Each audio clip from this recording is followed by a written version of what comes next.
I want to welcome Agile XRM to the podcast. I've known the people at Agile XRM for the past 12 years. I've seen how their business process management tool can add massive value to complex organizational processes in sectors such as finance and government. If you have complex processes or a need for dialogues on the Power Platform or Dynamics 365, take a look at how this BPM tool can add value. You can find them at agilexrm.com or check out the show notes for more details. Welcome to the Power Platform Show. Thanks for joining me today. I hope today's guest inspires and educates you on the possibilities of the Microsoft Power Platform. Now, let's get on with the show.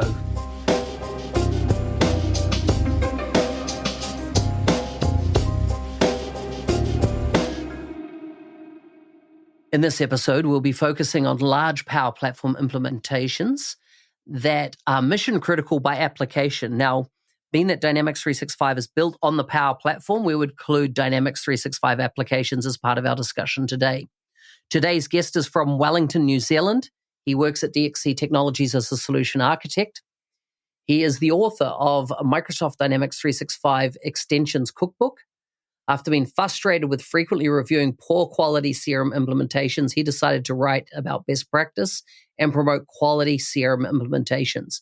You can find links to his bio, show notes, etc. in the show notes for this episode. Rami, welcome to the show. Thank you, Mark. It's a pleasure to be on your show.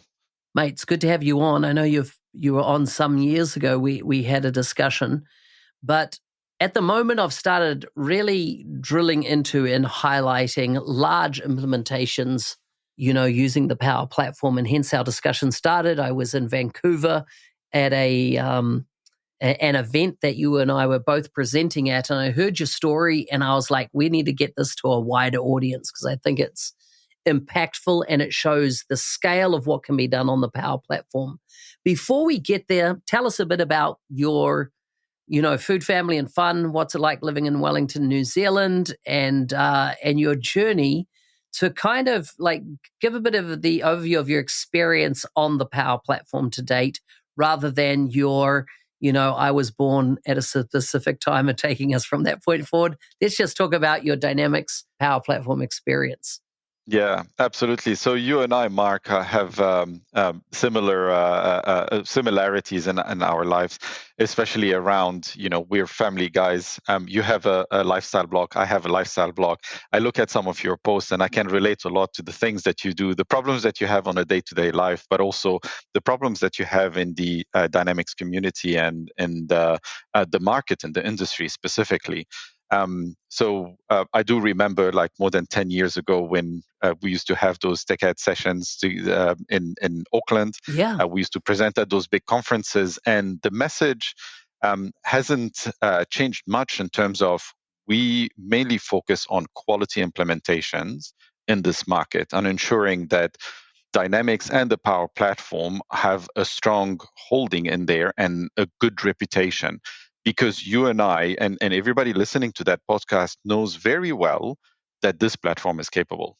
This platform can scale, and this platform can deliver to a large audience and to people that use mega apps, as we were calling them. So as you mentioned, I'm Wellington based and public sector, right? So my customers or the end users that will be using the product are potentially the entire population of New Zealand, and even people beyond that are interested in coming to New Zealand. So we'll talk a little bit about that as well. Excellent. So I just want to clarify one thing. We think that the audience listening are familiar with the Power Platform as an enterprise development tool. The problem I have, and I've raised this with Microsoft, is that since about 2016 onwards, when we started getting Power Apps, Power Automate, and things like this, the notion of citizen developer and anybody can build something on this platform has become the catch cry of the platform. And the fact that you can build big enterprise solutions has not been talked about. And, as you said, our careers have always been around, our origin in XRM was taking the MS CRM application and building a enterprise application on it. And we've both done it in public sector. We've done it commercially. And so we asked back in the day for a headless platform. We didn't need the CRM piece. Just give us the ability to create our own data models underneath and build anything we wanted. Because at the end of the day, we're always stripping off the sales piece to build these kind of solutions. So we got the Power Platform, we got Dataverse separated out. We are enabled to build big enterprise applications, but Microsoft stopped talking about that functionality. So we've got a more powerful platform than we have ever had in our history, but it's sold in market like it's Excel in the cloud. Yep. Anybody can build stuff. And any enterprise architect, and I really focus on that persona specifically, if they just listen to the marketing and don't get under the hood, they relegate it as here's a tool for children. And the shadow IT, yeah, they can use that type of thing. It's not mainstream. We're not going to do enterprise workloads on it. Hence this podcast series that I'm doing, which is to showcase seriously large modern applications built on this platform, that it is an enterprise play, that it's not just about citizen developers, it's around about large applications that ultimately end up being mission critical, used by millions, definitely thousands, both internal and external to an organization. And so that brings us to this conversation today. And the work that you do, my understanding is it's not that citizen developer end of the landscape. It is the pro development on these enterprise tools. Absolutely. You're 100% right. It really grinds my gears, Mark, when someone uses terminologies like, oh, it's just like Excel on steroids or Access on steroids or Access in the cloud or anything like that. I guess what a lot of organizations don't buy in, even organizations that decide to buy into the Power Platform and buy the licenses, what they don't understand is that they're buying a platform, they're buying an ecosystem, not just one app, but something way bigger than that. So if you think about all the capabilities that it offers you out of the box that you don't have to worry about, then this is where the value is coming from, starting from the security model that you get, which is quite robust, which integrates very well with your Azure AD or your Entra security model as well. This is something that you get for free just by buying a license for that platform. If you think about all the different interfaces, be it, a custom Canvas app that is, pixel perfect, a model-driven app that is, pre-designed for you where you just drag and drop the elements you want, or more specifically, the portal side of things, right? This is where you enable it for a very large audience, and then you allow them to go and use it. There's also that concept, like every time we go and bid into a piece of work for the public sector, there's always that little paragraph that says, we want you to do it out of the box. We want you to do it with no code. We want you to do it with low code. And as consultants in the market, our responsibility is go and give them the direction, a little bit of education to say, hey, sometimes pro code is there for a good reason. It will allow you to scale. It will allow you to deliver better quality, maintainable code, as opposed to something that you're forcing into a pattern that is not designed to deliver, right? So the analogy that I usually use is, people saying that preservatives are bad in your food. Mm-hmm. Well, to a certain extent, you don't want to eat a lot of food that has preservatives, but you also don't want to eat food that requires preservative that does not have those preservatives, because that will make you sick. And any food technician will tell you preservatives are there for a reason. And it's all about education and understanding their value and what happens if you actually remove them. Same thing happens with low code and no code, where some organizations, some customers will force you to go down that route. And then if you do, you'll end up with a mess further down the track, especially for large scale projects. In fact, when I was doing my master's, a good decade or more ago, I had a professor that worked at Bell Labs, and over there, AT&T, they do millions of transactions, in short periods of time and so on. And he taught us something. He said, hey, when it comes to scale and performance, how pretty your code looks is not important. What's important is to make sure that you can cater for the non-functional requirements.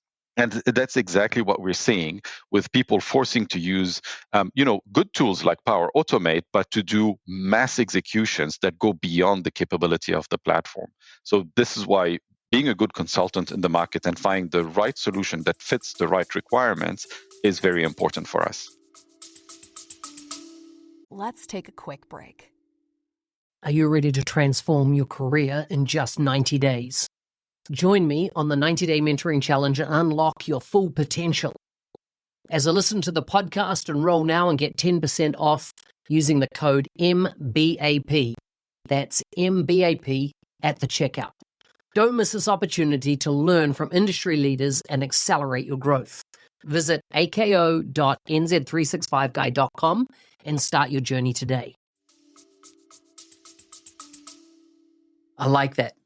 I'd like you to, and just to extend on that, and, we've gone from a world where we just talked about our own platform to really, it's the one Microsoft story. It's everything that Microsoft brings to bear in a project. It's no longer us just going, it's going to be a Dynamics implementation. It's going to be Azure. It's going to be M365. It's going to be Purview. It's going to be, Enter ID on the identity. It's going to allow for large scale of any type of application build. We're not just limiting ourselves to a single Power Platform story these days. I think that's important.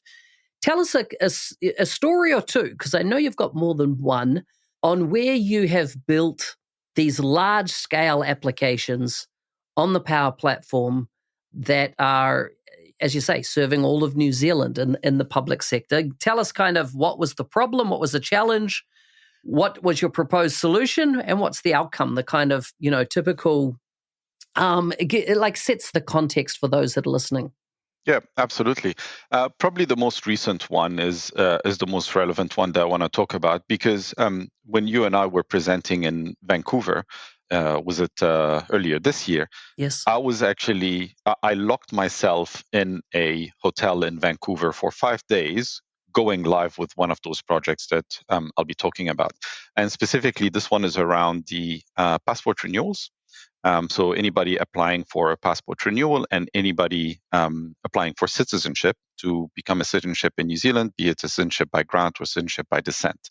So you can imagine we've got a good portion of the population in New Zealand that actually do have passports or would like to apply for a passport. So you're talking about the majority of the New Zealand population, but we don't only stop there, but we also go beyond that into people that are interested in coming to New Zealand and living in New Zealand and becoming New Zealand citizens. So it's beyond the population of New Zealand. Now, in order to manage a scale like that, the first thing that we requested is just a list of all the non-functional requirements to understand at what scale this is going to be executed, how many people are going to be coming in per day, even per hour, so that we can look at peak performances and then cater for that, and also do our testing to make sure that the platform is going to address all of those things. The other thing that we looked at is a strong, robust design that will provide that scalability. And in order to get sort of a second view on it, we engaged Microsoft Fast Track to come and give us a hand. So their responsibility is just to make sure that you've got good adoption of the platform, but also that those large implementations are successful. And Fast Track only focuses on those really large products, based on the number of licenses and also the number of users that will be using the platform itself. So internally, I think we've got about 600 users that are using the platform concurrently. And externally, we've got millions of people that use it. Just to give you an example, per day, there's 1,500 passport applications that are submitted. And right now it is, especially that we've just released that new solution. So we had a bit of downtime. So the backlog was piling up. So the internal staff need to issue more than 2,000 passports a day so that they can keep on top of it and actually get on top of the backlog. So we're talking about large numbers of users, large transactions happening at the same time. But at the same time, there's some additional things that the Power Platform doesn't do. So as you said, it's an ecosystem. It is a Microsoft ecosystem. So using Entra, using Power Pages, using Power Automate, using Dataverse, and so on. But also it goes beyond that with things that Microsoft doesn't do, or Microsoft is not necessarily the selected vendor to do that capability. So, for example, when you submit a passport application, you submit a photo, an application photo. If it's a renewal, most likely the Department of Internal Affairs will already have a picture of you as the authoritative photo in their system. And there's also something called liveness, where you take your phone and then you do a liveness session where it takes pictures of your face using your phone. And that's what we call the selfie image. And those three images are triangulated together to make sure that you are who you are alive, and you're the same person that we've got on file. It's really fascinating technology to see how it all works together. But again, it goes beyond the Microsoft ecosystem and requires some third-party applications to be plugged into all of those capabilities. So the biometric, even though Microsoft does a lot of biometric work, but there are specific products that the department wanted to use. So I had to ensure that all of those work seamlessly together. From an end user perspective, be it an external customer using the portal or an internal staff doing a passport application, it's seamless. It looks like it was built. It was always meant to be part of that user interface. So we come up with that design. We make sure we've got the right layering in here. And then we make sure that each component that we're using can scale up to the level that we want it to scale. So, for example, if you're using Portal and then you have a Power Automate in the middle, and then you've got another Dataverse on the other side, Dataverse may scale, Portal might scale, but then you might have a bottleneck in Power Automate that would reach license limitations or could not be, scaled up to a certain level and things like that. So it always goes into the weakest link, right? And then this is where your point of failure is going to be. So we designed it so that everything can work as expected. We got the approval from the Microsoft Fast Track team that looked at it and then said, yep, that looks like a decent design that we're going to be implementing and move forward with. And then we implemented the whole capability using some low code, some out of the box, some pro code components in there. And then we put it all into the different levels of testing just to make sure that it's secure. Penetration testing is all good, that it's scalable, that it can meet all the numbers of simulated users that we've got. And then we release that into production. Wow, that's outstanding. And I take it then there's also external factors like printing of the actual physical passport that would have to be output too. Yeah, absolutely. So there's all those extra peripheral things. Like, for example, when you do a citizenship application, even though your application is approved, you are not a citizen until you attend the ceremony. So there's an event management aspect that also links to it. You need to make sure that you go and attend, that they go and check your attendance and so on. Wow. And then there's a lot of complications around, but I'm coming with my family, or there's 4 of us applying, or I've got guests and I need that many tickets. All of that management ties into citizenship by grant application. And then you need to ensure all of that works nicely together. So yeah, you're 100% right. Like, the technology goes beyond what we think of when it's just the Microsoft world into real life examples. So a few things that came to mind. One, PI information, right? Personally identifiable. Of any system, this is a system that leans into that, and it needs to. Were there any security concerns around using the Power Platform for this level of security of citizen data?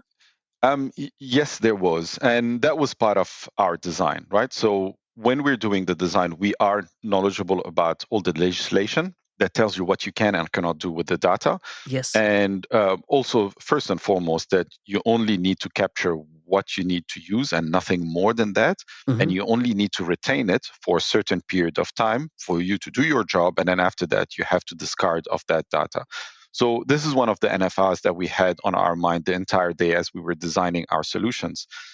Specifically in New Zealand, we've got data sovereignty requirements. And in that specific instance, and it actually dates back, when I ask around, it dates back to the Second World War, something that happened in the Second World War that is probably beyond that podcast, where they said, you are not allowed to have one register that has all the information about an individual. Wow. So that's why we have a separate register for birth, a separate register for marriages, a separate register for name changes, separate register for passport, citizenship, death, and so on. So each one of those are individual databases, and they have to be stored on premise. And this is one of the issues because the Power Platform is now in the cloud. But again, those are the constraints that you learn about during that project, and you find ways to actually work around it that is still legal. So policy and legal, the two teams were highly involved in the design of the system, just to make sure that we do follow all those processes. Yes. And just to tell you about the solution that we ended up doing, we actually built a custom page being basically a Canvas app that is, has several components into it, that is just surfacing this data from all those registers that are stored in the local data centers in New Zealand. So we've got custom connectors that go and query the data from those registers and surfaces them back to the user. So again, from a user perspective, it looks as if it's part of the system, but behind the scenes, all of that is actually stored individually, separately in their own respective repositories. So there's always a way to address it. And Microsoft is knowledgeable about those requirements, right? So that's why they worked a lot on custom connectors. Like they don't say, this is on-premise, we're not going to worry about it. It's old school, we're not going to give you an option to do it. No, they do provide those hybrid scenarios, those hybrid patterns, and the capability to connect to those sources and then retrieve the information back. Amazing. What's the outcome been? Because it's been live now for maybe 2 months. Yeah, so about 2 months. The outcome is actually quite interesting to see like what impact it's having. So there's quite a lot of news coverage that is being sort of on top of it. The main reason for that is because there was a bit of delay in releasing some of those passports. So as I said, there was a bit of a downtime for us to go live and then to make sure everything is available. But then on top of that, there was change management that kicked in. So people have been doing those passports for decades. They have muscle memory. We've seen them work with those blue screen systems, with those old legacy systems. Yes. They do it with their eyes closed. They know exactly where the shortcuts are. They don't know how many clicks, how many tabs, how many enters they have to type to get their work done. Now, move them away from whatever they used to and put them into a Dynamics 365 or into a Power Platform user interface, then all of a sudden it's completely foreign for them. Yes. So it took the staff a while to actually get on top of it, to understand how to do things, because we also changed the process a little bit to fit more into the pattern that Dynamics and the Power Platform would provide out of the box. So there's a bit of change from that perspective that caused a little bit of resistance from the users. But then a little bit of coaching, a little bit of champions walking the floors, supported a lot with that implementation. The system was not perfect as well. We did notice that we've designed things that were maybe a bit too ambitious or, looking at best case scenarios, whereas in reality, especially when we sat down and we looked at how they're using our system that we designed, we're like, hang on, it's not designed to be used that way. And if you do it that way, then it's going to take you more clicks or it's going to, slow down your process. So the outcome was either like reinforce the training just to make sure that they do the right thing, or for us to adapt to the way they want to use the system and go, actually, if we move those records or those attributes from here to there and then reformat that screen in there, all the requirements will still be met, and then you guys will be doing it the right way. So it's a bit of give and take, right? So a large system like that, you don't expect it to go 100% just the moment it goes live, but you do expect to have a few hiccups at the beginning and then iron those out. And in fact, I usually say I'm okay. I'm actually happy when I see that people come to me and they say, we've got a problem, those things are not working, because that means that they're using the system, that they believe in the system, and most importantly, that they can see ways of improving that system. So you take those on board, you bring them back into the product, and then you release it, and then you've got a good product. I like it. Was there any other countries that you're aware of have used this kind of infrastructure, Power Platform, Dynamics, etc., to for their passport management? For passport management, not that I know of, no. But we do have at DXC, we've got a lot of customers in Australia that use it for other purposes as well, and specifically around the mining industry. So there's a lot of like large scale implementations where they do use Dynamics 365 for big implementations like that. But for passports specifically, because originally a lot of people were looking for out of the box options for passport management. And is there something out of the box? There are some, but they're specific to the legislation where they come from, right? So there may be Yes. some for the UK or for Canada. In fact, another project that I was working on a long time ago was the Land Information New Zealand, LINZ. So they are responsible for registering every piece of land that is available in New Zealand, titles and, as you sell properties and things like that. And yes, they went for an out-of-the-box product from Canada, from British Columbia, and very quickly they realized in New Zealand we do things differently. So it didn't really work out, and then they had to look for other alternatives for that. So it's always hit and miss when it comes to government departments, legislation specific to a country, and what products they want to use in there. But it could be, maybe not specifically for passports, because building passports, as I said, may be specific, but the ecosystem, the patterns are definitely something that you can reuse somewhere else. Yeah. So one of the things that I've noticed is that in most government departments, you've got a pattern, and your pattern is that there's a request that comes in from the public. There is maybe an initial check that goes to, did they do everything correctly, submitted all the information that we need, did they apply for the right thing, and so on. So an assessment. And then there is some validation that goes in terms of, are they eligible for whatever they're asking for? Did they provide us the forms that we're after, and so on. And then there's a decision that is made, right? So yes, they will get it, or no, they will not get it, or they will get X or they get Y. And then that decision is then validated by someone else, like reviewed, approved. And then once this is done, then something is fulfilled. So the customer will get whatever they ask for, or they get a rejection, or whatever it is. So the pattern that I've noticed is request to fulfillment. Yes. With a few flavors in there. Now, remove passports out of that and put in, for example, the LINZ example, where someone is saying, I'm selling a house, I want to transfer my title from one person to the other. Request to fulfillment. They submit all the information, we assess it, we make a decision, we approve it, something changes in the background. Yeah. Put it in the mining industry, putting into any of the public sector requirements. That becomes a product that you can lift and shift and reuse, especially if you built it to be configurable, to be extendable, right? So you don't want to build it specifically for passports where it says, if this is a passport, then I'm going to do that. But you say, this is a request, and I know how to handle requests. But today the flavor is passport. So I'm going to do those extra things because this is what passport wants. Today there's a request for a certificate renewal. I know how to manage a request to fulfillment. Today it's a certificate requirement. I know how to manage that. So this is where the pattern becomes reusable for other organizations. Nice. One of the things that I hear, and I've heard this message from enterprise architects. So, an enterprise architect's not down at the workload layer, right? They're not down at the nuance necessary of that activity, but they have heard the story that this platform is not enterprise grade, or they've gone to that conclusion because of this low code, rhetoric that we have heard over time. And so what they say is, like, if we want to have an enterprise platform, we're going to use SAP. If we're going to have an enterprise platform, we're going to use Pega. If we're going to use an enterprise platform, we're going to use ServiceNow. And the Power Platform is not that enterprise platform. If they said this to you, how would you respond?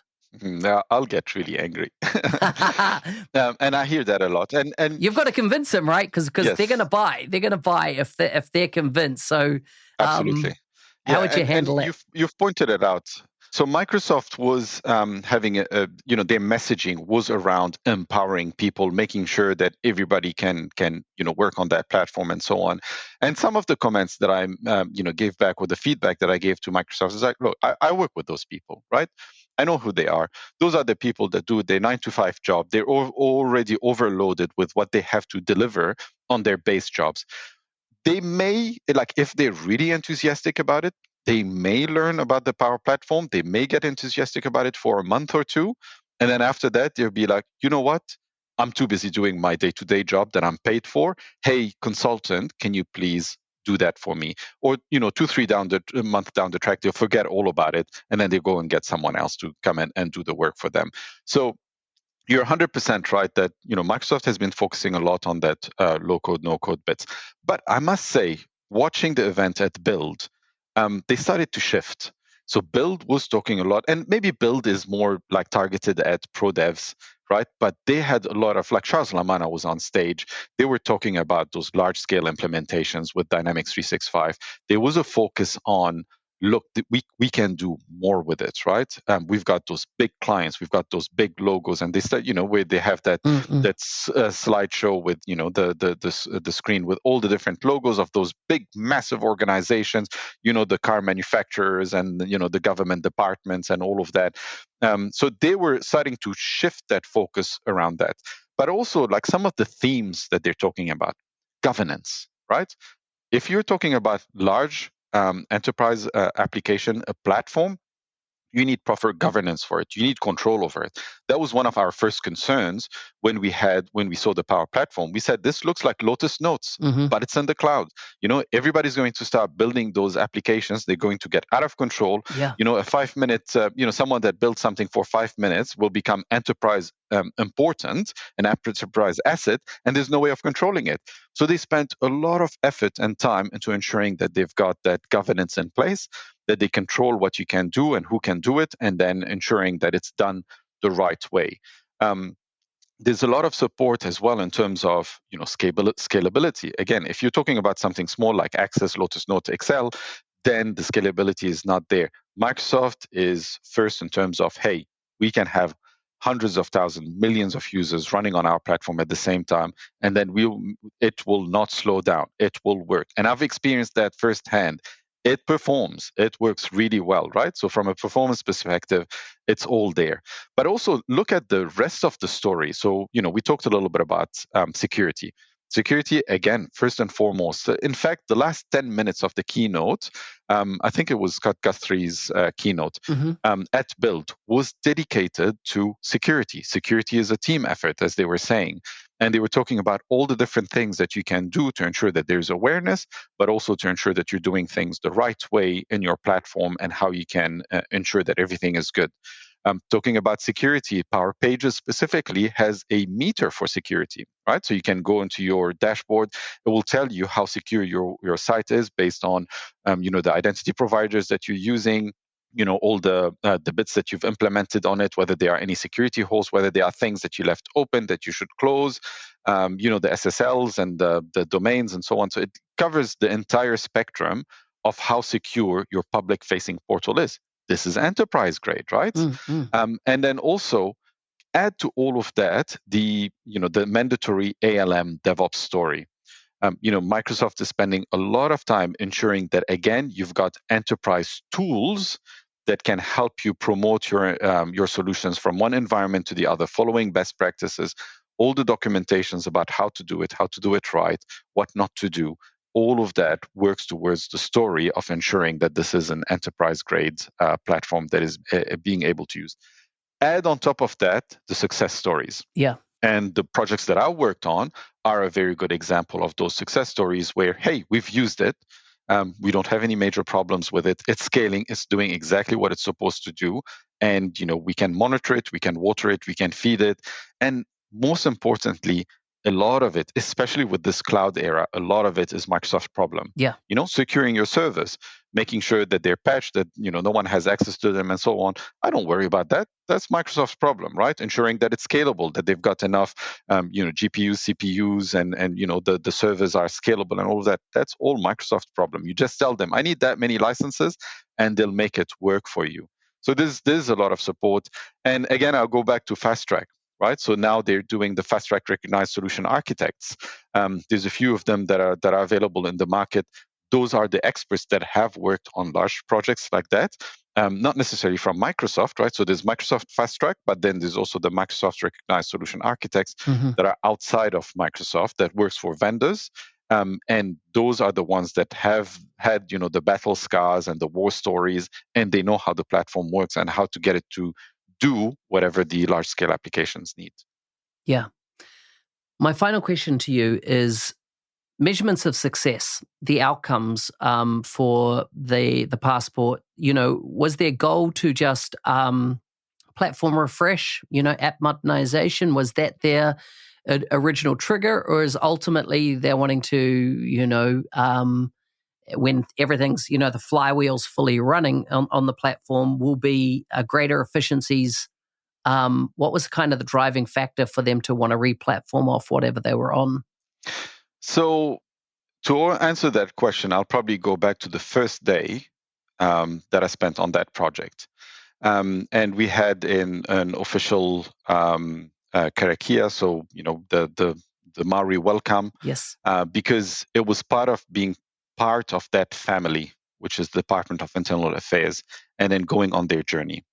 The Deputy Chief Executive, Maria Robinson, gave us a very touching speech. She talked about her experience 20 years ago dealing with the Department of Internal Affairs and how it is a New Zealander's right to actually get access to a passport or to register a birth or to be a citizen and to get those services. It's part of your right. So what she said is that our first goal and most important goal is to provide the best service to the New Zealand citizens. And that was a very powerful message for me, because I knew I had purpose. And that's why I really love working on those projects, because we're making a difference in New Zealand. Yeah. So our measure of success is, are we providing the best solution possible for the New Zealand population to apply for a passport renewal, to apply for a citizenship, to apply for a certificate renewal, or whatever it is. And yes, we have, right? So, and this is specifically by leveraging digital. So think, yes, part of the modernization is part of it behind the scenes, like you don't want agent technology and all of that. Correct. But as you modernize, you leverage digital, you leverage the capabilities that you could not do on a paper application, that you could not do maybe 10 years ago, even with digital, where it used to be data that is part of forms, right? So you've got a form, you fill in the data, you click on submit button, which is basically mirroring a paper application, right? Yeah. Now we have things like, hey, you have a passport number? Tell us what it is. We will go fetch this information and we will know whether you actually do have a passport with us or not. You will be surprised, by the way, how many people that are foreigners use the New Zealand website to apply for their passport renewal, right? So like, the Europeans or the Australians, and they say, oh, how come I cannot renew my passport on the New Zealand passport for the New Zealand passport? Well, you're not with us. But anyway, so leveraging digital to actually get the most out of it and improve that experience. Like specifically in our context, we're talking about identity proofing, right? So you say you are Mark Smith. You've got a passport that can prove that, and you've got a picture that can prove that, and you've got the liveness video that you took that can also prove that Mark is alive and he's the one applying for that application. So we use the digital technology to go and check that all of that information is correct and do the identity proofing of Mark Smith and say, yes, this is Mark Smith and it is who he claims he is. And then that will accelerate significantly the time it takes to deliver your passport. This is our level of success. This is how we measure it, is that we're providing the best technology possible for the New Zealand population to be able to deliver those capabilities in the shortest amount of time possible. Hey, thanks for listening. I'm your host, Business Application MVP Mark Smith, otherwise known as the NZ365 Guy. If there's a guest you'd like to see on the show, please message me on LinkedIn. If you want to be a supporter of the show, please check out buymeacoffee.com/NZ365 Guy. Stay safe out there and shoot for the stars.